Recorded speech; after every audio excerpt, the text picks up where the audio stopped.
Hello बच्चों, welcome back. मैं हूं ऋचिक और इस वीडियो में मैट्रिसेस के बारे में पढ़ने जा रहे हैं और स्पेसिफिकली हम ट्रांसपोज ऑफ अ मैट्रिक्स समझने जा रहे हैं।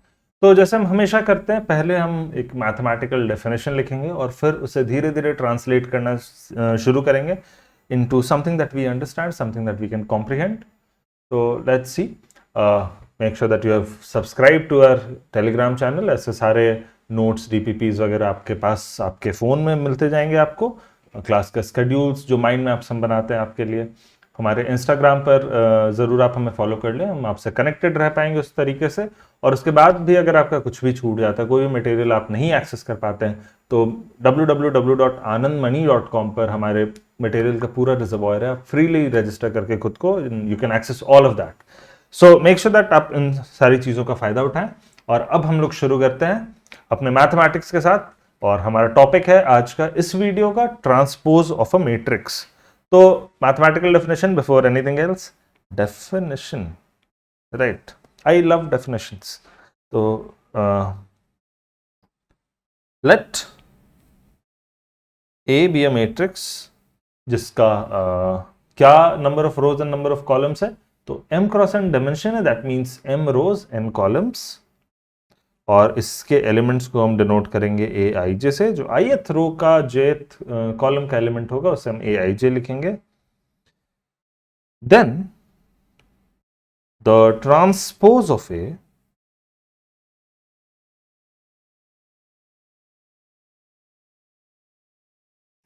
डिनोटेड बाय ए, और ऊपर जहां पार लिखते हैं ना, एक्सपोनेंट्स लिखते हैं, वहां पर हम एक टी डाल देते हैं। So this denotes transpose of A. ये क्या है? इज अनदर मैट्रिक्स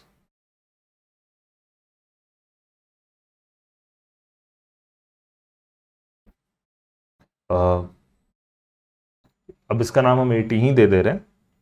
और इसमें नंबर ऑफ रोज और नंबर ऑफ कॉलम्स कितने होते हैं? तो ये n क्रॉस m हो जाता है।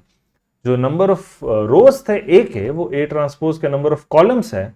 और जो नंबर ऑफ कॉलम्स थे ए के, वो नंबर ए ट्रांसपोज के नंबर ऑफ रोज है। सो n क्रॉस m हो जाता है। और let the elements of A transpose be given by A prime I J, है ना, जहां पे A prime I J is the ith row and jth column का एलिमेंट ऑफ ए ट्रांसपोज, है ना। और सच दैट तो हमने अभी तक दिया नहीं। सच दैट पे ही ये पूरी डेफिनेशन टिकी रहती है कि फाइनली हो क्या रहा है। सारे नामकरण हमने कर दिए हर चीज का, अभी आपस में इंटरैक्ट कैसे कर रहे हैं। तो बहुत सिंपल सी बात है, A prime I J is equal to A J I. आप देखें 30 सेकंड इस डेफिनेशन को देखें, ध्यान से देखें और कोशिश करें समझने की भाई ये कह क्या रहा है। हमारे पास एक मैट्रिक्स था ए आई जे, उसका एक ट्रांसपोज है, वो ए प्राइम आई जे है। मतलब ट्रांसपोज का जो ith रो और jth एलिमेंट का ith रो और jth कॉलम का जो एलिमेंट है, वो ए के jth रो और ith कॉलम का एलिमेंट है ना। आपस में बदल गए हैं रो और कॉलम नंबर्स। एक एग्जाम्पल अगर आपको लेके दिखाऊं तो ये थोड़ी सी क्लियर हो जाएगी आपके लिए। और इफ ए इज 1 2 3 4 5 6, तो बच्चों ए का डायमेंशन क्या है? 2 क्रॉस 3। तो ए ट्रांसपोज का डायमेंशन क्या होगा? 3 क्रॉस 2। 3 क्रॉस 2 मतलब 3 रोज होंगे और 2 ही कॉलम्स होंगे। और इसका जो A11 होगा वो तो यहां से हम उठा लेंगे। ए ट्रांसपोज का जो पहले रो पहले कॉलम का एलिमेंट होगा, ए ट्रांसपोज के जो पहले रो दूसरे कॉलम का एलिमेंट होगा। ध्यान रखें, पहला रो दूसरा column of A transpose is पहला कॉलम दूसरा रो ऑफ ए। मतलब यहां पर कौन सा एलिमेंट आएगा? ये वाला 4 आएगा। तो मैं मार्किंग हटा दूं, ये 4 यहां आ जाएगा। उसी तरह ए ट्रांसपोज का 2 1, मतलब ये जो एलिमेंट है ए ट्रांसपोज का 2 1, सो ए प्राइम 2 1 इज ए ऑफ 1 2, मतलब ये वाले एलिमेंट के इक्वल होगा। सो दैट मीन्स हमारे पास जो दूसरे रो पहले कॉलम में एलिमेंट आएगा ए ट्रांसपोज के, वो पहले रो दूसरे कॉलम का एलिमेंट होगा ए के, सो यहां पे 2 आ जाएगा, ओहो सॉरी, तो यहां पर आ जाएगा 2 और यहां पर आ जाएगा 5, यहां पर आ जाएगा 3, यहां पर आ जाएगा 6। थोड़ा सा आपको खुद से पेन पेपर उठाकर इसको एक्चुअली कैलकुलेट करके देखना होगा so that you can understand this very clearly. But फिर भी मैं आपको एक बिगर पिक्चर दूं, एक बर्ड्स आई व्यू दूं कि हो क्या रहा है। तो ए के रोज को हमने कॉलम्स में बदल दिया और कॉलम्स को हमने रो में बदल दिया, तो जो मैट्रिक्स ए था वो हमारा ट्रांसपोज हो गया। सो आप ध्यान से देखें, ये एक रो था और ये वही यहां पर कॉलम है, ये दूसरा रो था, वही दूसरा यहां पर कॉलम है। या फिर आप किसी कॉलम को उठा लें, दूसरे कॉलम को उठा लें, तो वो यहां पर दूसरा रो है, ये तीसरा कॉलम यहां पर तीसरा रो है और पहला कॉलम यहां पर पहला रो है। रो और कॉलम आपस में इंटरचेंज हो गए तो हमारा बन गया ट्रांसपोज ऑफ अ मैट्रिक्स। इसे मैं लिख देता हूं, मैट्रिक्स इज ट्रांसपोज्ड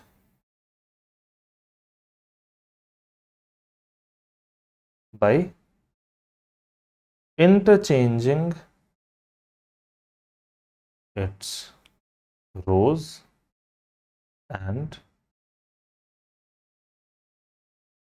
columns।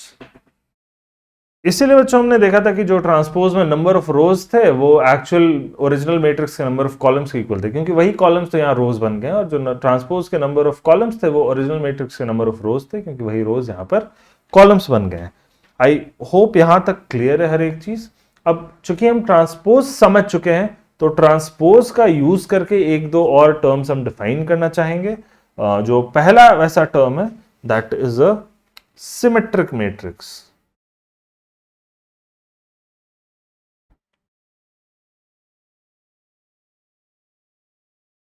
एक सिमेट्रिक मैट्रिक्स क्या होता है, अगेन मैं डेफिनेशन दे दूं पहले, चूंकि हम लोग एकदम मेथोडिकली पढ़ना चाह रहे हैं इस पूरे चैप्टर को, तो एक एक डेफिनेशन एक एक एग्जाम्पल पे हम लोग टाइम स्पेंड करेंगे, कोई हड़बड़ी नहीं है, but will make sure that when we are done तो भाई उसके बाद हम कहीं नहीं अटके। सो सिमेट्रिक मैट्रिक्स क्या है? और matrix, let's call this M, is called symmetric if M transpose is equal to M। अगर M को हमने ट्रांसपोज भी कर दिया तो वो M के इक्वल ही रखे, कुछ नहीं बदला ट्रांसपोज करने से, तो इसे हम एक सिमेट्रिक मैट्रिक्स कहते हैं।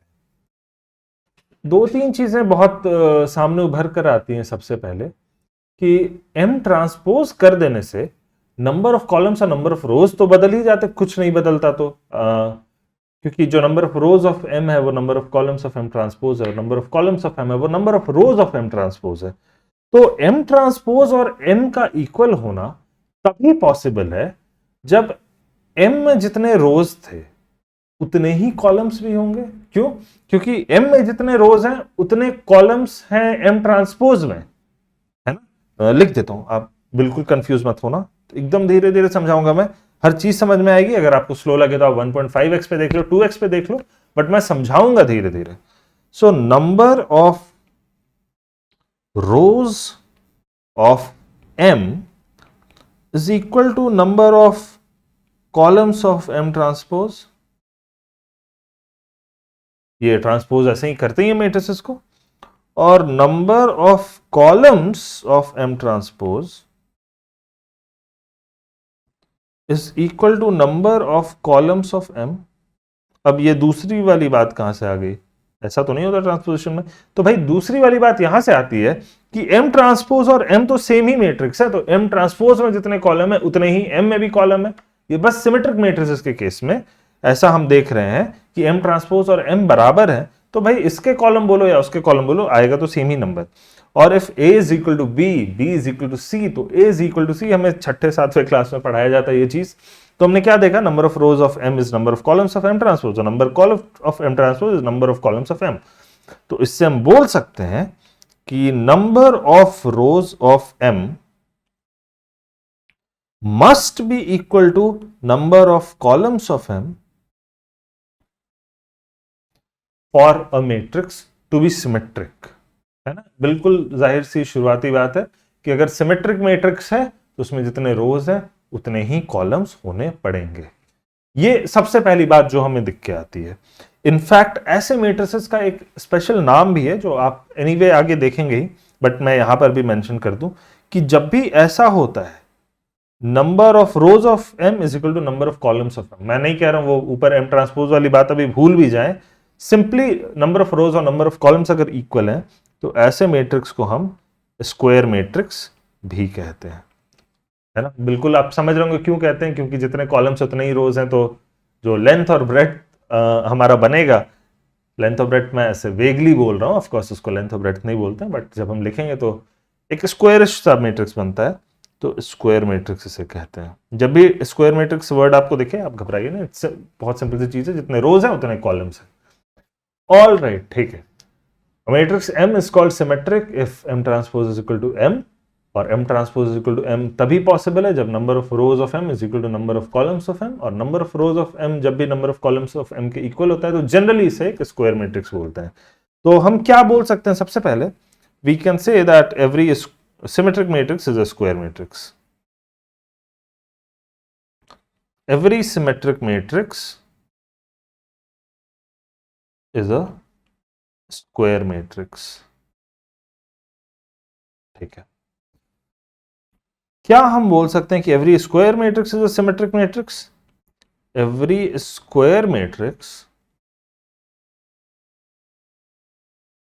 Is a symmetric matrix. क्या ये बोला जा सकता है? क्या ये ट्रू है या फॉल्स है? तो बच्चों ये फॉल्स है, स्क्वायर मैट्रिक्स से सिमेट्रिक मैट्रिक्स होना कोई जरूरी नहीं। मैं आपको एक एग्जांपल दे दूं, 1 2 3 4, ये मैट्रिक्स एक स्क्वायर मैट्रिक्स है क्योंकि नंबर ऑफ रोज और नंबर ऑफ कॉलम्स इक्वल है, बट इसका जो ट्रांसपोज है दिस इज 1 3 2 एंड 4, है ना, which is not equal to the original matrix 1 2 3 4। जबकि एक सिमेट्रिक मैट्रिक्स का अगर मैं एग्जांपल दूं तो वो होगा कुछ ऐसा 1 2 2 1, जिसका जो ट्रांसपोज है वो हो जाएगा ये वाले कॉलम को हमने रो बना दिया 1 2, और ये वाले कॉलम को भी हमने रो बना दिया 2 1, और ये हमने देखा कि ओरिजिनल मैट्रिक्स 1 2 2 1 के इक्वल ही आ गया। So this is a symmetric matrix, this is not a symmetric matrix, जबकि दोनों ही स्क्वायर मैट्रिक्सेस है। तो कहने का तात्पर्य ये कि हर एक सिमेट्रिक मैट्रिक्स तो स्क्वायर मैट्रिक्स होगा, बट हर एक स्क्वायर मैट्रिक्स सिमेट्रिक मैट्रिक्स नहीं होगा। आई होप क्लियर है ये बात।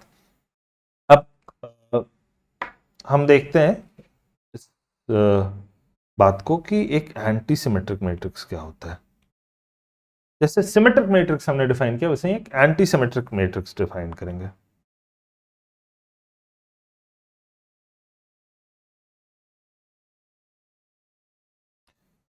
तो a matrix M is called antisymmetric. A matrix M is called antisymmetric कब? जब M transpose is equal to minus M हो जाए। अब बच्चों आप पूछोगे कि भाई माइनस M क्या होता है, ये तो अभी तक बताया ही नहीं कि एक मैट्रिक्स का नेगेटिव भी होता है। तो माइनस M कुछ नहीं है बल्कि -1 मल्टीप्लाइड बाई M है, और स्केलर मल्टीप्लीकेशन मैंने बताया था क्या होता है, तो वो जो स्केलर है यहाँ पे इस केस में -1 है, वो हर एक एलिमेंट से जाकर मल्टीप्लाई हो जाएगा। सो दैट मीन्स आप अगर देखें तो अगर M I show by A I J और M transpose I show by A prime I J, तो एज एन एक्सरसाइज आप इस चीज को करके देखें कि a matrix is antisymmetric matrix if A I J is equal to minus A prime I J, sorry minus A prime J I। तो A I J is equal to minus of A J I, है ना। तो ये जब होता है तब हम एक मैट्रिक्स को एंटी सिमेट्रिक मैट्रिक्स बोल पाते हैं। और इनफैक्ट एक छोटा सा एक्सरसाइज इससे मैं चाहूंगा निकालना कि in an anti symmetric matrix, in an anti symmetric matrix, बहुत इंपॉर्टेंट रिजल्ट है, आप बार बार यूज करेंगे इसका। The diagonal elements are 0। अब देखो बच्चों, एक नया टर्म फिर से हमने सीखा, डायगोनल एलिमेंट क्या होता है। तो ऐसे थ्योरी सीखते सीखते ही हम डेफिनेशंस भी सीखते जाएंगे। ऐसा नहीं कि एक बार में शुरू में सारे डेफिनेशंस बता दिया, फिर एक बार में सारे थ्योरम्स बता दिया, फिर अचानक से सारे प्रॉब्लम्स किया। वो तरीका नहीं है सीखने का। जैसे जैसे हम लोग बढ़ रहे हैं, जैसे जैसे नए टर्म्स आ रहे हैं, वैसे वैसे उनको हम डिफाइन करते जा रहे हैं, मतलब उनका समझते जा रहे हैं। Diagonal elements are 0। बच्चों क्या होता है ना, जब एक स्क्वायर मैट्रिक्स की बात होती है, अगेन जैसे सिमेट्रिक मैट्रिक्स स्क्वायर था, वैसे एंटी सिमेट्रिक मैट्रिक्स भी स्क्वायर होगा। आप देख सकते हैं क्यों, क्योंकि एम ट्रांसपोज का जो नंबर ऑफ कॉलम्स होगा वो माइनस एम का नंबर ऑफ रोज होगा, और माइनस एम का नंबर ऑफ रोज तो भाई एम का जितना नंबर ऑफ रोज है वही है, और एम का जितना नंबर ऑफ रोज है वही एम ट्रांसपोज का नंबर ऑफ कॉलम्स है। और इनफैक्ट एम ट्रांसपोज और एम दोनों इक्वल हैं, तो एम ट्रांसपोज के नंबर ऑफ रोज और number of columns are same as minus M के number of rows and number of column. जिस तरह से हमने सिमेट्रिक मैट्रिक्स में दिखाया था कि A I J is equal to A J I, आप एंटी सिमेट्रिक मैट्रिक्स में using the fact that M transpose is equal to minus M, आप दो चीजें दिखाओ। एक तो एंटी सिमेट्रिक मैट्रिक्स भी स्क्वायर मैट्रिक्स ही होगा, नंबर ऑफ रोज और नंबर ऑफ कॉलम्स बराबर होंगे एंटी सिमेट्रिक मैट्रिक्स के। और दूसरी बात क्या, कि जो ए आई जे होगा ये माइनस ऑफ ए जे आई होगा। तो क्या हमने देखा कि जो भी एंटी सिमेट्रिक मैट्रिक्स है स्क्वायर मैट्रिक्स होगा, और ए आई जे अगर रो नंबर और कॉलम नंबर हम बदल दें तो ये नंबर जो है ना खुद का नेगेटिव हो जाता है। ध्यान रखिए, ये दोनों बहुत इंपॉर्टेंट रिजल्ट है। और ये वाला मैं प्रूव नहीं कर रहा हूं, क्योंकि जैसे सिमेट्रिक मैट्रिक्स के केस में क्या था, बहु सेम चीज उतार देना है, तो ये आप खुद से करेंगे और जरूर करेंगे, स्किप नहीं करेंगे। ऐसा नहीं कि मैंने बोला कि ऐसा होता है आपने मान लिया, that is not the way to study mathematics. तो आप जरूर इसे करके देखेंगे कि हाँ भाई ऐसा ही एक्चुअली हो रहा है, राइट। सो एक और बड़ी इंपॉर्टेंट सी अच्छी सी प्यारी सी रिजल्ट है एंटी सिमेट्रिक मैट्रिक्स के केस में, जो कि हम यहां पे देखेंगे। In any anti symmetric matrix, in any anti symmetric matrix, अब एक आध दो नए टर्म्स आएंगे। द डायगोनल एलिमेंट्स, अब आप बोलोगे डायगोनल एलिमेंट्स क्या होता है भाई, तो बता रहा हूं, डायगोनल एलिमेंट्स आर 0। देखो बच्चों, एक तो तरीका ये हुआ कि मैं लाइन से सारे आपको डेफिनेशंस बता दूं कि डायगोनल एलिमेंट ये हुआ, रो ये हुआ, कॉलम ये हुआ, ट्रांसपोज ये हुआ। और एक हुआ कि जैसे जैसे ये टर्म्स आ रहे हैं हमारे पास वैसे वैसे हम सीखते जाएं। बल्कि डायगोनल एलिमेंट से रिलेटेड एक और टर्म है जो भी मैं तुरंत बता दूंगा, उससे ये थोड़ा ऑर्गेनिक तरीका होता है सीखने का, आपको रिटेन ज्यादा होगा। इसलिए मैंने ऐसा नहीं किया कि लिस्ट कर दिया सारे डेफिनेशन, फिर लिस्ट कर दिए सारे थ्योरम्स, और फिर लिस्ट कर दिया कि भाई अब ये सारे प्रॉब्लम बना लो। No, that is not the way to go. We will be studying in a more organic manner. जैसे जैसे जरूरत पड़ी है वैसे वैसे चीजों को हम समझते जा रहे हैं। डायगोनल एलिमेंट क्या होता है, एक स्क्वायर मैट्रिक्स है, उसमें जो पहले रो पहले कॉलम का एलिमेंट है, दूसरे रो दूसरे कॉलम का एलिमेंट, तीसरे रो तीसरे कॉलम का एलिमेंट, चौथे रो चौथे कॉलम का element, and so on. These are called the diagonal elements. So A I J is called diagonal element. ये साइड में एक और डेफिनेशन आप समझ गए, diagonal element if I is equal to J. जो रो है वो कॉलम नंबर है, तो इसको हम एक डायगोनल एलिमेंट बोलेंगे। तो एक एंटी सिमेट्रिक मैट्रिक्स में ये 0 होते हैं। क्यों? क्योंकि हमें पता है ए आई जे जो है वो माइनस ए जे आई है। नहीं, एक्चुअली अभी नहीं पता है। अभी जब आप अपने नोटबुक को निकालेंगे पेन पेपर के साथ, पिछला एक्सरसाइज करके देखेंगे, तो आप इस निष्कर्ष पर आएंगे, इस कंक्लूजन पर आएंगे, A I J is equal to minus A J I. और then what will do is will put I is equal to J. वो केसेस लेंगे जहां पे हमारे row number column number same है, डायगोनल एलिमेंट्स का केस लेंगे। So I will get उस केस में A I I is equal to minus A I I. That means 2ai is equal to 0। That means ai is equal to 0। मतलब जब भी row number और column number same हो रहा है तो वो जो एलिमेंट है हमारे वो 0 हो जा रहे हैं। एक example of anti symmetric matrix क्या होगा, तो भाई ऑफ कोर्स अगर हम से 3x3 ले रहे हैं तो डायगोनल एलिमेंट्स को तो पहले 0 डाल देते हैं। 2 -2, 3 -3, 4 -4। ये जो मैट्रिक्स है, this is an example of an anti symmetric matrix, है ना। ये सेकंड रो पहले कॉलम का एलिमेंट इज नेगेटिव ऑफ पहले रो सेकंड कॉलम का एलिमेंट ए है ना, ए I J is equal to minus A J आई हो रहा है। और इसका आप अगर ट्रांसपोज करके देखना चाहो, मैं कर ही देता हूं ताकि जो हमारा ओरिजिनल डेफिनेशन था वो सेटिस्फाइड रहे। तो एम ट्रांसपोज हमने क्या करना है, रोज और कॉलम को इंटरचेंज कर देना है। सो एम ट्रांसपोज विल बी, पहला रो को हमने अब कॉलम बना देना है।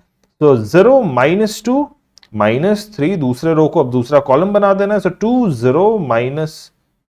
0 4 नॉट -4, और तीसरा रो जो है 3 -4 0, इससे हमें तीसरा कॉलम बना देना है। और इससे अगर हम नेगेटिव बाहर ले ले, -1 हर एक एलिमेंट से बाहर ले लें, तो 0 तो 0 ही होगा, 2 -2 में बदल जाएगा, ये -3 में बदल जाएगा। उसी तरह -2 का माइनस हमने बाहर ले लिया तो बचा 2, 0 0, दिस इज 4, और ये -3 से -1 निकल गया 3, -4 0। So this is actually -1 times, आप देखेंगे ये जो मैट्रिक्स आया ना हमारा, ये इसके इक्वल आया, -1 टाइम्स m और -m। m transpose is equal to -m। That means क्या, कि ये जो मैट्रिक्स हमने लिया था ये एक एंटीसिमेट्रिक मैट्रिक्स है। ये एंटीसिमेट्रिक मैट्रिक्स का डेफिनेशन का जो कंडीशन है उसे सेटिस्फाई कर रहा है। आप देख लो, समझ लो एंटीसिमेट्रिक से क्यों कहते हैं, क्योंकि instead of being symmetric, symmetric में क्या होता है, ये सारे अगर हम सारे साइंस हटा दें माइनस के, 0 2 3 2 0 4 3 4 0 रखें, तो ये एक सिमेट्रिक मैट्रिक्स हो जाता है। डायगोनल का मिरर इमेज बन जाता दूसरे side, but not just mirror image बना है, मिरर इमेज में -1 मल्टीप्लाइड है। तो ये जो मैट्रिक्स है ये सिमेट्रिक नहीं है, एंटी सिमेट्रिक है, उल्टा हो गया सिमेट्रिक का। So that is all about anti symmetric matrix and transpose of matrices. अगर आपने सीखा कुछ इस वीडियो से तो मेक श्योर दैट आप लाइक करें, हमें पता चलेगा कि आपको ऐसे वीडियोस पसंद है, आपका फायदा हो रहा है इन वीडियोस को देखकर। अपने दोस्तों के साथ शेयर करें, क्योंकि ज्ञान है भाई, बांटोगे जितना उतना बढ़ेगा। और सब्सक्राइब करें, आगे और ऐसे बहुत सारे वीडियोस आ रहे हैं, सब आप तक समय पर पहुंचते रहें। और हाँ, हमारा जो टेलीग्राम चैनल था उसे भूले मत ज्वाइन करना, उसके सारे स्केड्यूल जो आगे के भी वीडियोस के हैं वो आपको वहां पर मिलते रहेंगे। थैंक यू बच्चों।